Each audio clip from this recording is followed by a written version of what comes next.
Kris Aquino muling nagpakita sa publiko. Magbabalik na nga ba?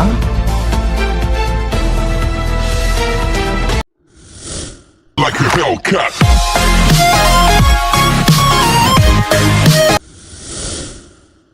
Sa isang nakaka-inspire na pagbabalik, muling nagpakita sa publiko ang Queen of All Media na si Kris Aquino sa Stargate People Asia People of the Year 2025 Awards Night.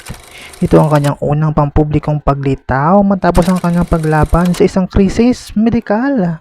Dumalo si Kris upang suportahan ang kanyang malapit na kaibigan na si Michael Leyva, isang kilalang designer na nakakuha ng parangal sa nasabing gabi. Sa kabila ng kanyang pinagdaraanan, nagningning si Kris sa kanyang pagdating at nagpakitang matatag at positibo. Patuloy siyang nakikipaglaban sa kanyang kalusugan at binibigyang diin ang kanyang determinasyon sa paghakbang sa isang bagong kabanata sa kanyang buhay. Ang pagbabalik ni Kris ay nagbigay ng inspirasyon at lakas sa kanyang mga taga-subaybay na nagpapadala ng kanilang suporta at panalangin para sa kanyang patuloy na paggaling. For more videos, just don't forget to like, share, and comment, and don't forget to subscribe!